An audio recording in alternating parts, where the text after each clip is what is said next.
Good day, year ones. For this week's oral, you need to tell me what you would put in your sandwich if you had an opportunity to make the ultimate sandwich. So, just in a short video, tell me what you would put in and have your mommy or your daddy upload it onto the Google Classroom.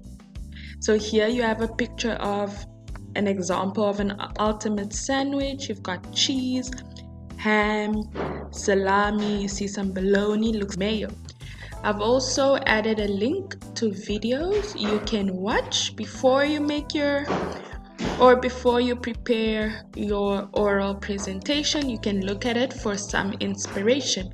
You're allowed to be as creative as you would like to be for this oral preparation, and remember to have fun.